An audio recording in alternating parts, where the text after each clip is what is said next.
Boa tarde, nono ano. A gente terminou nossa última aula presencial, é, falando sobre o cangaço e a revolta da vacina. Eu pedi que alguns fizessem o trabalho, né? Alguns me entregaram, mas como a gente mudou nossa forma de fazer aula, agora é online, então não tem problema, é quem não me entregou, tá?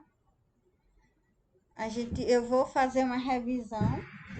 Eu lembro que eu coloquei algumas revoltas, mas eu vou resumir só a história das duas principais desse período da Primeira República, que é o cangaço e a revolta da vacina, tá? Então hoje eu vou abordar o cangaço e a revolta da vacina e ao final da aula eu vou pedir para que vocês façam uma atividade, tá?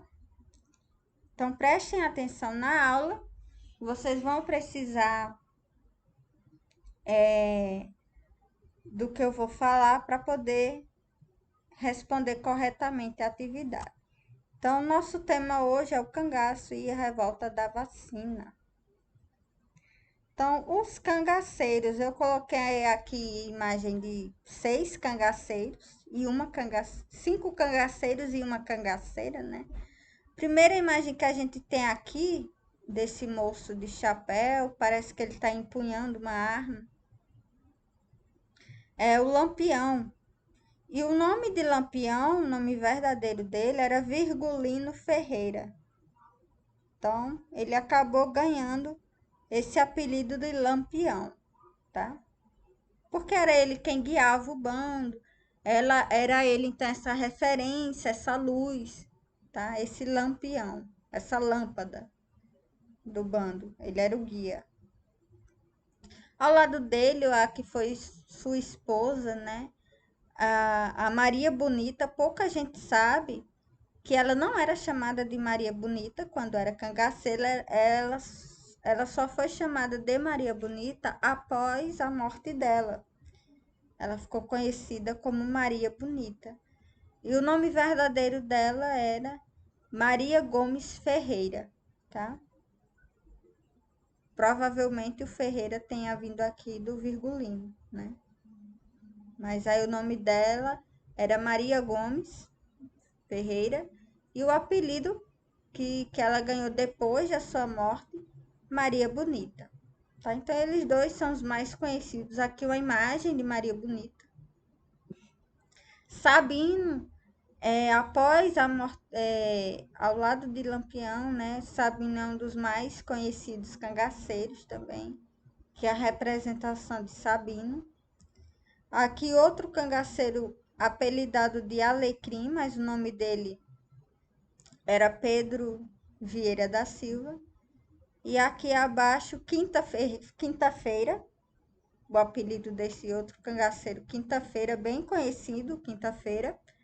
E o nome verdadeiro, Jorge Vilar.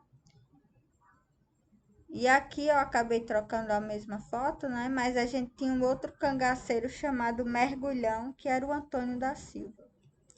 Então, todos eles aqui, cangaceiros e cangaceira. Aqui uma foto mais ampliada do Lampião, ele tinha um olho meio que cego, né? Ele era um deficiente aí de um olho, tinha um olho meio zarolho. O cangaço, então, foi uma forma de banditismo social ocorrida no Nordeste do Brasil entre os anos de 1830 e 1940. Então, durou bastante tempo. Lampião não viveu nesse 1830, até que antes de Lampião havia outros bandos de cangaceiro, mas o bando mais conhecido, que ficou mais famoso, foi o bando de Lampião, que atuou aí em 1915, 1910, 15 a 1930, tá? O termo cangaço, né? O que significa a palavra cangaço? É uma peça que é utilizada em cima da vaca, do boi, do cavalo para montar, que é a canga. cangaço.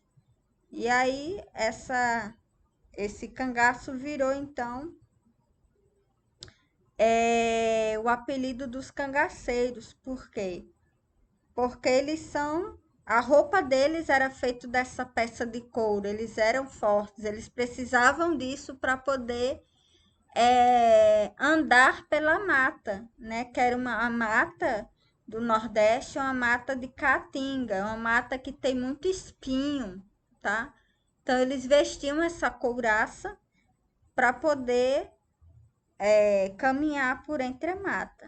Então, o cangaço vem daí, vem dessa roupa de couro deles, que por sua vez esse couro, esse nome vem aí daquilo que é utilizado principalmente em cavalo para montar em cima deles. História do cangaço. Os cangaceiros viviam em bando, ou seja, eles sempre estavam com muita gente, né, em grupos, vestiam roupas de couro, usavam rifles, armas, né, e facas, peixeiras, saqueando. O que quer saquear é roubar, roubando fazendas, sequestrando pessoas e matando fazendeiros. Eles cortavam a cabeça de quem eles queriam, principalmente de fazendeiros. Eles faziam roubo e depois cortavam a cabeça do dono da casa. Eles eram muito brutos. Eles não tinham nenhuma compaixão, não. Pegava, metia a peixeira no pescoço e cortava a cabeça. Impondo respeito onde passavam, né? Eu contei a história das roupas. Tinha uma vez Lampião entrou com um grupo lá na barbearia e aí falou que quem se tremesse, risse, falasse alguma coisa, se mexesse, ia ficar pelado. E aí teve uma pessoa que acabou se tremendo, ele pegou, fez o homem ficar todo pelado. E ainda arrastou o homem pro meio da rua e mandou o homem dançar com outro pelado no meio da rua, para impor o respeito, a moral, né? E para deixar também as pessoas envergonhadas. Eles viveram em um contexto em que a população passava por grandes necessidades devido à seca na região e fome que assolava. Enquanto os coronéis, né, que eram os grandes proprietários de fazendas, os fazendeiros, dominavam ditatorialmente, ou seja, os cangaceiros eram homens que não concordavam que com, com a divisão de bens, né? Que havia os fazendeiros que ficavam com todo o lucro do que eles plantavam e eles ficavam ali na seca, na miséria, ficavam com muito pouco. Então, o Estado não fazia nada por eles, não fazia pouco por eles. E então eles acharam a violência um meio de modificar a vida deles. Então eles roubavam, muitas vezes, o bando de Lampião, eles roubavam essas fazendas e passavam nas vilas mais pobres e distribuíam o que eles roubavam. Pegavam os alimentos e distribuíam para aquela população mais pobre, né? Mas essa contradição, né? Eles eram heróis porque acabavam alimentando os mais pobres, mas era uma forma muito brutal, muito violenta. Eles matavam para que eles pudessem alimentar os mais pobres. Então existe essa dualidade, essa contrariedade no cangaço. Algumas pessoas veem eles como heróis, porque tiravam dos ricos para alimentar os mais pobres, mas ao mesmo tempo eles eram bandidos, eles matavam, eles roubavam, tá? Eles eram brutos. Então eles eram heróis, mas sobretudo eles eram os vilões, eles eram violentos, tá? Os primeiros cangaceiros surgiram entre os anos 1830 e 1870, mas foi em 1889, né? A partir do bando de Lampião, no contexto, o que acontece em 1889? A proclamação da República. Dom Pedro II vai embora do Brasil, Marechal Deodoro da Fonseca se torna, a partir do dia 15 de novembro de 1889, o primeiro presidente da República do Brasil. E é a partir daí que o cangaço ele toma forma e fica muito mais forte, se populariza. Virgulino Ferreira da Silva, o Lampião, foi um famoso cangaceiro que recebeu o título de Rei do Cangaço. E Maria Gomes de Oliveira, conhecida como Maria Bonita, esposa de Lampião, foi a primeira mulher a ingressar em um grupo de cangaceiros. Então agora a gente vai ter algumas imagens retratando o cangaço. Essa é a Maria Bonita pousando ao lado do Lampião, tá? E Lampião segurando uma revista. E aí, entre eles, um cachorro. O cachorro deles. E a gente pode ver aí, né? Eles aí no meio do sertão, dois cachorros, na verdade, né? E eles tinham esse fotógrafo chamado Benjamin Abraão, ele acompanhou por muito tempo o bando de Lampião, ele era meio que amigo de Lampião e Lampião pedia para tirar foto dele do bando, ele tirava e essas fotos eram divulgadas nos jornais, tá? Então, essa foto é uma foto verdadeiramente de Lampião e de Maria Bonita. Olha a imagem aqui de Maria Bonita.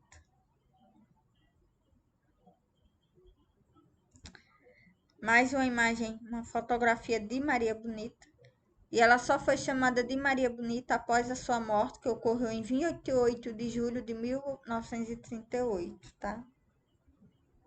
A gente tem um livro aqui sobre Maria Bonita, lançado em 2018. Ela aqui com dois cachorros. Aqui é a foto de Lampião. Veja a vestimenta de Lampião, toda de couro. Ele usando óculos, tá? A barba feita, né? Aqui a gente tem um cangaceiro chamado Coriz, que é a mulher dele chamada Dadá. E aí mais uma mulher no bando. Aqui mais um cachorro também, né? Olha a arma deles, toda. Eles andavam com essas bolsas, tinha bala, tinha água, tinha comida. Aqui uma foto deles em grupo. Aqui Maria Bonita, Lampião, todos os outros cangaceiros em grupo. Lembra que eles andavam em bando, em grupo? Olha o chapéu deles, bem característico do cangaço, né? Com algumas estrelas, alguns adereços.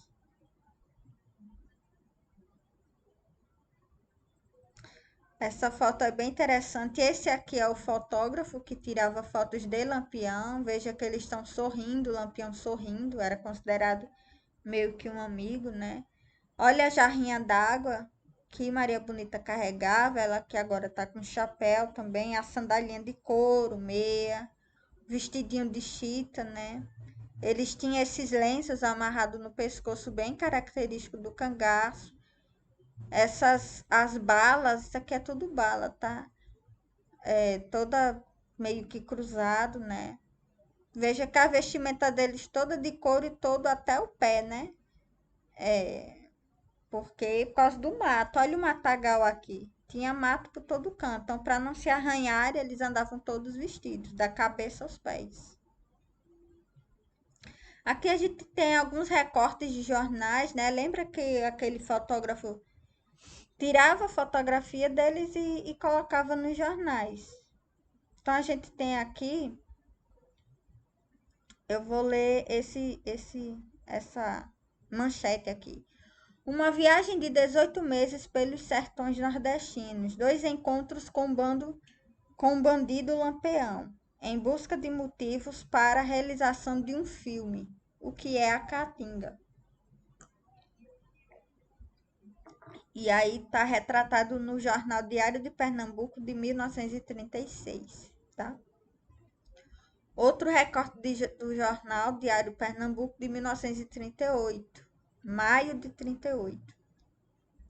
Assassinato em Águas Belas. No interior do município de Águas Belas foi assassinado sábado último o senhor Benjamin Abraão, antigo secretário do padre Cícero, e grande conhecedor dos sertões nordestinos que ele percorria em constantes excursões. O senhor Benjamin Abraão chegou mesmo a filmar Lampião e seu grupo, de quem possuía custosas fotografias, muitas das quais foram divulgadas pelo Jornal Diário de Pernambuco.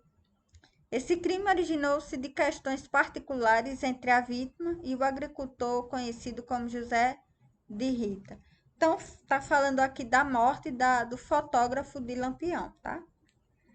Lampião atesta a autenticidade das fotografias pelo senhor Benjamin Abraão. Então, Abraão, ele sabia escrever, escreveu uma carta dizendo que, olha, saudações ao senhor Benjamin Maranhão e venho aqui afirmar, né, que as fotografias que ele tira dos cangaceiros realmente verdadeiras, né?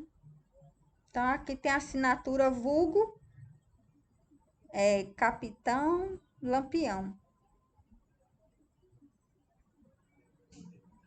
Mais algumas notícias dos jornais sobre o cangaço. Surpreendidos, Maceió. Noticia-se que Lampião e 58 cabras foram surpreendidos em Angicos pela Volante. Volante era o nome dos policiais que ficavam atrás do bando de Lampião para poder prendê-los ou até mesmo matá-los. Às primeiras horas da manhã do dia 28, quando o grupo... Aí tá falando da morte, né, dos cangaceiros. Quando o grupo tomava café. Primeiras horas da manhã do dia 28, quando o grupo tomava café. A bala que matou Lampião lhe atingiu a boca e outro projétil que quebrou-lhe o punhal. O sertanejo contratado pela polícia feriu e degolou Maria Bonita, companheira de Lampião. Foi encontrada enorme quantidade de balas e mantimentos em abundância. Ou seja, primeiro ele matou Lampião com uma bala que atingiu a boca, depois Lampião vai ser baleado novamente que atingiu o punhal dele, tá? E por fim, Maria Bonita vai ser morta não com bala, mas degolada, tá? Eles cortam a cabeça de Maria Bonita. Horas depois, as cabeças foram expostas nas ruas de Piranhas, Pernambuco, onde foram acompanhadas e acondicionadas com álcool e formol. Foram fotografadas. O coronel Lucena, comandante do 2º Batalhão de Polícia, lavrou o termo de reconhecimento da cabeça de Lampião no cartório da vila. As cabeças seguiram para Maceió, onde foram apresentadas ao interventor. Tá? Então, a morte de Lampião e Maria Bonita ocorre aqui, ó, no ano de 1938.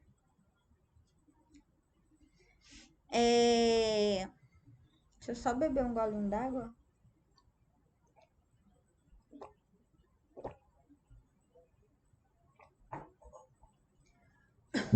A gente tem aqui duas imagens do Museu do Cangaço, que fica lá em Serra Talhada, Pernambuco. É uma casa em que dentro dela a gente tem vários objetos reais que Lampião e Maria Bonita e os outros cangaceiros usavam, tá? Então, lá tem roupas, tem armas, chapéus e várias coisas. Então, o Museu do Cangaço que existe lá. Então, aqui bem bonito, né? E aqui a gente vai analisar agora algumas imagens da vestimenta do cangaço, porque o vestuário do cangaço é interessantíssimo. A gente tem aqui, então, chapéu de couro, roupas com essa cor marrom, né? Elas usavam esse coletinho aqui com várias bolsinhas para colocar as coisas deles, né? Tem a bolsinha de água. Então, é uma vestimenta, o lencinho. Olha os lenços, que bonitos. Aqui, mais uma garrafinha d'água, né? E cada parte da vestimenta, ela tem uma função e um nome. A gente vai começar aqui pelo chapéu. Aqui a aba do chapéu, a carapuça. Isso aqui na frente do chapéu se chama matame. A bica, aqui esse formato arredondado. A roupa, então aqui a gente tem o chapéu, que tem alguns chapéus eram feitos de couro de veado, né? Então eles matavam os animais, pegavam, cortavam a pele, costuravam, eles eram costureiros e costureiras e faziam chapéus, tá? Colocava moeda, as moedas que eles roubavam, eles costuravam no chapéu, tá? Esse lencinho se chamava jabicara, é o lencinho de seda, nas cores vermelhas, verde ou xadrez, tá? E eram presos com anéis de ouro, os anéis que eles roubavam. Essa roupa era chamada de túnica, tá? Como se fosse uma blusa de manga comprida, né? Vestida por cima de uma outra blusa social. Eles tinham isso aqui ao lado, uma bolsa se chamava bornal, bolsas que serviam para guardar alimentos, água e outras coisas. O punhal, né? Lembra que acertaram um punhal de lampião? O punhal que acertaram era a faquinha, como se fosse uma faca, tá? Fuzil, a arma que ele usava. A gente tem aqui a calça comprida, a perneira, era um tipo de bota feita de couro para proteger os espinhos da caatinga, né? Os espinhos do mato. Alpercatas, muito famosa aqui no Nordeste, as alpercatas, sapato de couro, tá? Então, aqui a jabiraca, que é esse lenço, é isso aqui, ó. Jabicara, tá? Protegia aí o pescoço deles. Os cangaceiros, há muitos poemas sobre ele. Alguns cangaceiros, eles eram poetas, escreviam poemas. E a gente tem também vários cordéis sobre o cangaço. E aí eu vou terminar nossa aula sobre o cangaço lendo um poema sobre eles, tá? Eu me chamo Lampião, mas é só de brincadeira. Acabe com essa besteira, deixe de variação. Quem alumia é o tiro que eu dou na escuridão. Mato andorinha voando, quanto mais um gavião. Mato sargento e tenente, coronel e capitão. Cabra fouxo de sua marca, mato até de bofetão. E aqui outro poema. É lampe, é lampe, é lampe, é virgulino lampião. Batizou-se esse cabra no interior do sertão. O rifle foi o padre, o punhal o sacristão. É lampe, é lampe, é lampe, é virgulino lampião. E aqui os autores e o ano em que esse poema foi feito.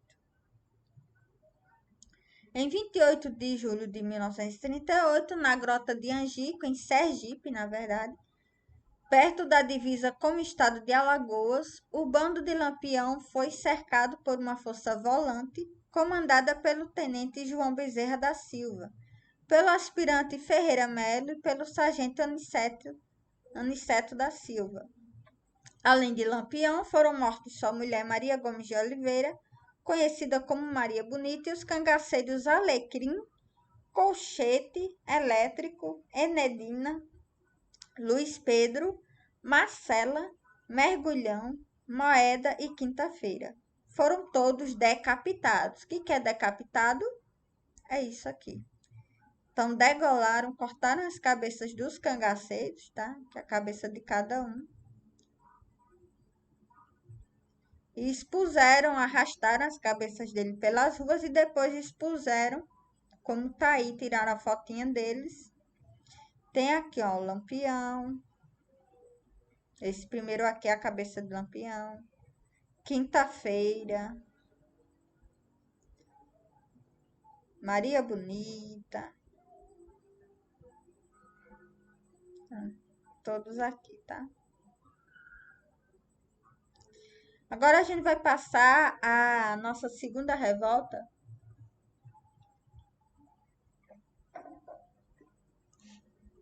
chamada Revolta da Vacina, que aconteceu no Rio de Janeiro em 1904. Revolta é uma palavra que significa quando você está com raiva, quando você discorda de algo, quando você é contrário a algo, você fica revoltado. E houve uma contrariedade no quê? Em relação à vacina aplicada em 1904 na cidade do Rio de Janeiro. Por quê? O Rio de Janeiro, do século XIX para o século XX, era uma cidade de ruas muito estreitas, sujas, saneamento básico precário, ou seja, não havia fossa, o esgoto rolava céu abaixo, e havia muitas doenças, principalmente a febre amarela, varíola, tuberculose e peste. Os navios estrangeiros faziam questão de anunciar que não parariam no Porto Carioca e os imigrantes recém-chegados da Europa morriam às dezenas de doenças infecciosas, ou seja, as pessoas que chegavam no Brasil de outros países e paravam lá no Rio de Janeiro, elas adoeciam rapidamente de tão suja que era a cidade. Aqui era um retrato de uma rua do Rio de Janeiro. Isso são as casas feitas de madeira, tá? Uma ao lado da outra. Uma ao lado, não havia beco, não havia uma separação, não havia quintal. Era uma ao lado da outra. Há ruas muito estreitas, tá? Que exemplo de uma rua. Quem lembra das favelas, né, sabe que não existe rua na favela, na comunidade, existe beco, né? Então, muito estreito. E hoje o que a gente chama de favela era chamado de cortiço. Então a revolta da vacina, ela acontece em 1904. A gente tem o presidente do Brasil, era o Francisco de Paula Rodrigues Alves. E o presidente Francisco de Paula Rodrigues Alves, ele criou uma lei para fazer o saneamento. O que é saneamento? É calçar a rua, colocar esgoto na rua, para o esgoto não ficar no meio da rua, né? Ter uma fossa, um lugar para que essa água vá para lá. E ele, para fazer esse saneamento, ele nomeou o governador Francisco Pereira Passos. Então, o presidente do Brasil era Francisco de Paula Rodrigues Alves. Ele nomeou um governador do Rio de Janeiro chamado Francisco Pereira Passos para fazer essa reforma. E o governador Francisco Pereira Passos, ele chamou o médico Oswaldo Cruz para fazer essa reforma sanitária, né, de saúde, de saneamento. Então ele falou para Oswaldo Cruz: olha, você é médico e eu quero que você arranje um jeito da gente sanear essas ruas e parar de ter sujeira, de ter doença, tá? Então aqui a gente tem uma, uma representação do médico Oswaldo Cruz, porque a lei que ele criou para parar com a doença foi a vacina. Então ele criou uma vacina e essa vacina as pessoas eram obrigadas a serem vacinadas e tinha que se vacinar que era para não adoecer. E as pessoas se revoltaram com isso, porque elas tinham medo, elas não sabiam como que eram feitas essas vacinas, poderia provocar outras doenças. A gente sabe que toda vacina ela tem ah, você tem um sintoma, uma reação, né? Aí, aí, aí as vacinas elas causam reações, só que principalmente essas vacinas que a gente vem tomando, que são regularizadas pelo Ministério da Saúde, a reação dela ela é muito fraca ou a vantagem dela é muito maior tomar do que não tomar. Porque tem vacina que a gente toma, a reação é uma dorzinha no braço, uma gripezinha, uma dor de cabeça e depois passa. né? Mas as pessoas não sabiam dessa informação. Elas tinham medo de que se tomasse a vacina, elas pudessem ter doenças mais graves, né? E vir a morrer. Então as pessoas fizeram uma revolta e atacando, né, esses médicos, os enfermeiros, tá? E os policiais que faziam com que essas vacinas fossem tomadas de forma obrigatória. Então, aqui o Oswaldo Cruz, ele nasceu em 1872 em São Luís, interior de São Paulo. Depois ele se mudou para o Rio de Janeiro, né? Virou médico. E aqui a gente tem então a imagem dele, desse médico que ocasionou a revolta da vacina. A revolta da vacina deixou 30 pessoas mortas. Ela aconteceu em uma semana, tá? 110 feridos e 945 presos, dos quais 461 desses 900 foram enviados, mandados lá para o Acre, para a prisão do Acre. A gente tem um histórico aqui das vacinas, da história da vacina no Brasil. Antes de 1904, a gente já havia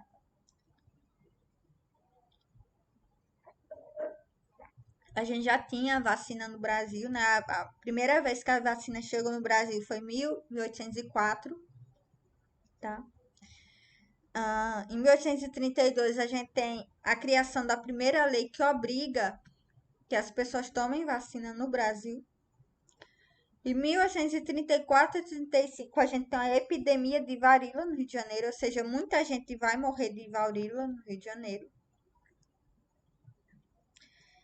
Em 1872 vai nascer Oswaldo Cruz, que é o médico responsável pela revolta da vacina. Em 1878 a gente tem uma epidemia de varíola no Rio de Janeiro. Em 1900 a gente vai ter a criação de um lugar, de um instituto soroterápico no Brasil, para produzir soro no Brasil. Em 1902, Oswaldo Cruz vai assumir a direção desse instituto. Em 1903 é quando o governador Rodrigues Alves vai nomear o médico Oswaldo Cruz como o diretor, o ministro da Saúde do governo, né? Em 1904 a gente vai ter uma nova epidemia de varíola no Rio de Janeiro.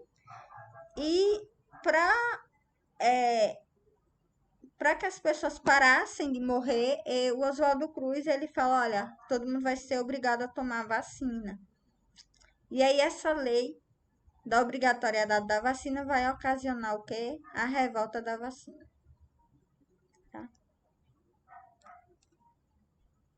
Oswaldo Cruz vai morrer aqui em 1917. Importante lembrar que o ano de 1907, porque a febre amarela vai ser erradicada. O que quer erradicar? Não vai mais existir febre amarela no Rio de Janeiro após o quê? 2 anos que ele pede para ter a obrigatoriedade da vacina. Isso mostra que funcionou, né? As pessoas tomaram a vacina e 2 anos depois ninguém mais estava morrendo de febre amarela, ou seja, surtiu um efeito positivo.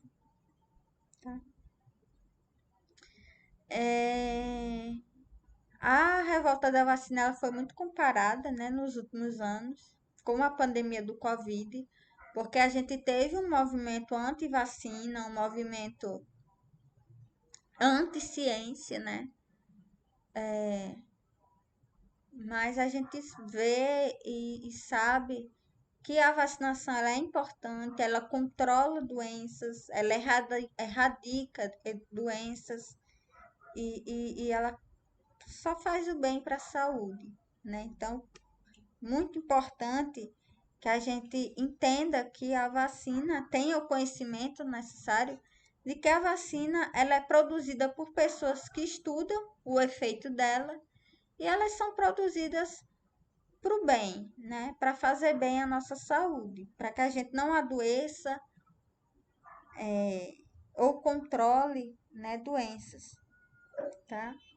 Então, quanto mais conhecimento a gente tiver sobre os benefícios da vacina, e a revolta da vacina, ela traz, a história da revolta da vacina, ela nos proporciona isso, né? Imagina, em 1904, as pessoas estavam tendo direito à vacina e não queriam. Em 2020, 2021, a gente tinha um governo que estava proibindo vacina, as pessoas pediam vacina, mas o governo não dava. Muitos governos pelo mundo afora não concedeu, né? Demorou-se muito. Negacionismo muito grande. Então é meio que o contrário do que acontece em 1904. O governo estava dando, as pessoas estavam querendo. Em 2021 as pessoas queriam, mas nem todo governo proporcionou isso de forma imediata, né? Então, para ver como a história ela é trabalhada ao longo do tempo, tá? Eu vou deixar agora uma atividade para vocês fazerem. Não esqueçam de realizar, tá bom? Então, até a nossa próxima aula, que a gente vai estudar o conteúdo sobre